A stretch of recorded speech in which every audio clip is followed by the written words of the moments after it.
Hi, this is Mark from LongIslandWatch.com. New Seiko Day. I finally got those new kind of, remember these? The SNK, this is the 805. Seiko's finally revised them, a slightly larger case, hand winding, hacking movement, a little bit different design, nice colors. One of them is in an all black IP. Looks really sweet. And I've also got a new 30 millimeter solar diver to show you. So it's going to be a lot of fun, really cool. On my other wrist, I'm still wearing this ISL 79. Before we hop into the watch discussion, just a quick note. So we're going to talk about these watches and their prices. I'm sure a lot of people are going to hem and haw over the price. I just want to give you a little bit of background before we get into them. I think a lot of people are hung up on the fact that these, used to be $60 watches, which was ridiculous. They never were supposed to be. A lot of people talk about Seiko prices going up, which they are. This is true. A lot of their watches are going up market. They broke off Grand Seiko. But a lot of what you, the customer, are seeing is the disappearance of the gray market, and pretty much sales just through authorized channels. And obviously, usually the gray market is less expensive than authorized channels. But keep in mind, and this is important, I think I have a picture of it, I'll throw it up. These watches, 10 years ago, the retail price was $185. That was the price on the box for authorized retailers. That was the price on the tag. So when we look at these and they're $295, and it's a bigger watch, it's a hand winding hacking movement, and 10 years later, the price doesn't seem so out of line. Just want to kind of give that little caveat first before we get into it, but let's get to the good stuff. So let's get down to it. We're going to be talking about SRPH 29, 31, 33, and then a little bit at the end, SNE 583, the new solar diver. This is SRPH 29. This is the old SNK 805.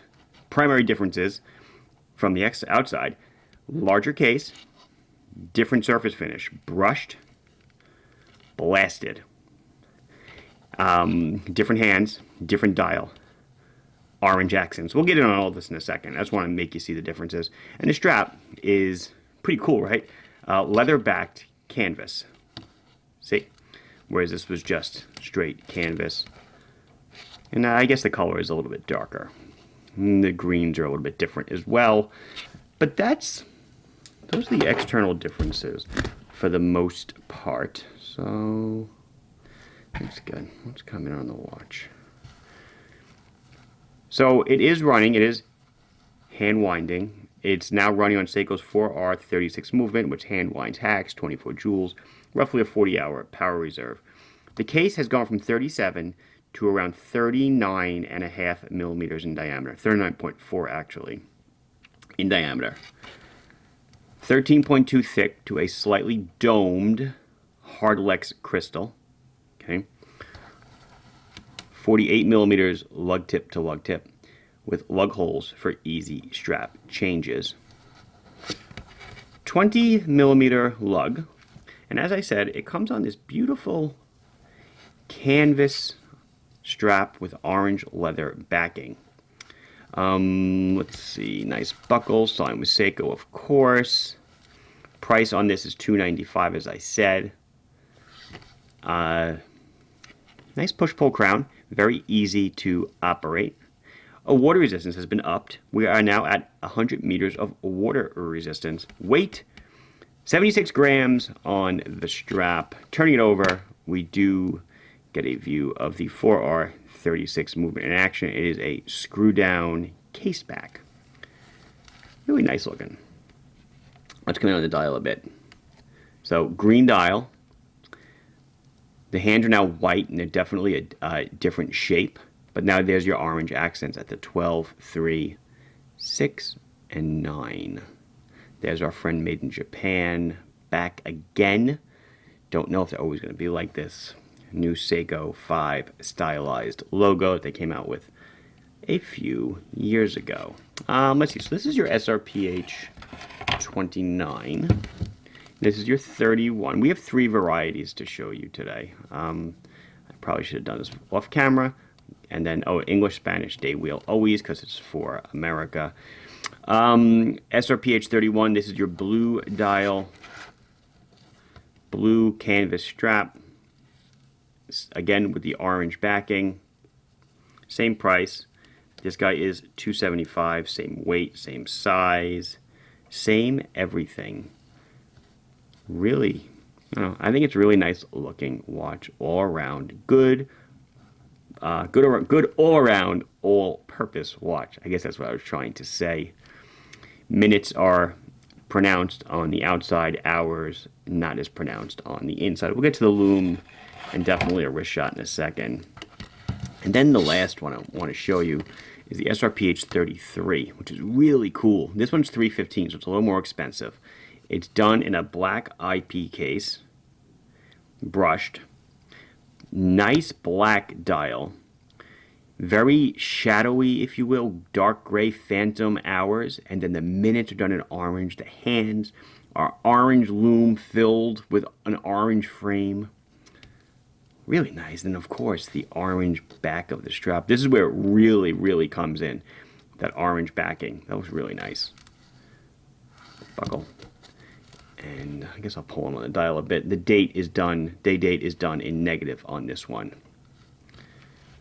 Swell looker. I guess before I said 100 meters of water resistance. By the way, the old SNK, this guy was like 30 meters.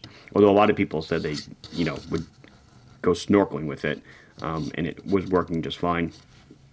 They've now upped it and acknowledged that is 100 meters of water resistance. Before we get on to, shock resistant, Lume, wrist shot, all of the garbage, let's go into the SNE 583, which is this new solar powered 30 millimeter diver. The beautiful green dial. You see that green? And then if you look very carefully, I don't know if you can see it, you'll see a line going vertically and horizontally. That is the solar cell underneath. Oh, it's not running. There we go. So it is a solar watch. This is very similar to the SNE 573 and 575 that came out last year. So it is a 30, it's powered by the V147 quartz solar movement, which has a lifespan, once fully charged, of like 10 months before it needs to see sunlight again. It's a 38 millimeter case. It's 11 thick. Sapphire crystal, flat sapphire crystal is what they've put on this. Very nice. 46 millimeters lug tip to lug tip. You'll notice negative end link, so it really snugs up to the wrist nicely. Lug holes for easy strap changes. Screw down case back. It is a true diver's watch, so it has the Seiko Tsunami, and it is ISO 6425 rated. Nice stainless steel bracelet, hollow end links, but solid links. I believe this is a pins and collars guy. It certainly looks like it, pins and collars. It's got a 4-position micro adjust clasp, and it does have a diver's extension over here by my thumb. Doink. Let's see what else. Water resistance 200 meters. Solar powered movement. Weight 150 grams. $495. I think that's about it. So let's do some Lume, and then we'll do some wrist. So here's that solar patty diver. Yeah, Lume Bright looks amazing. That's crazy. Let's do the other 3. I'm going to pick 2 of them, the IP and the green dial. So here is the green dial. You'll notice the orange dots at the 12, 3, 6, and 9 do indeed glow. But orange, I can see it's better. I'll turn up the exposure a bit. It's better in my eyesight than it is on the camera. But, stuff that is not green does not glow as well as green. We're talking about daylight. So you can see just the kind of hintings of markings. That's why I don't want to show you the SRPH 33 in the same view, because you're going to think it doesn't glow at all. But let's take a look at that one next. So here is that orange one. I hit it with the light when the seconds hand was over the hour hand. That's why there's a dot on the seconds hand. But here it is. It looks good, but it's certainly not as bright as the green one was. But it is definitely legible. So here's that SRPH 29 on my 6 3/4 inch wrist, still at 39.5 millimeters. Very comfortable. Fits me perfectly, above the bone, below the bone. It will not matter.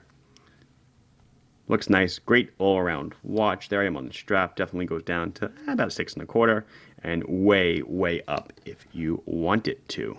So here's that 38 millimeter diver. I really like that Seiko is expanding this lineup. This is green.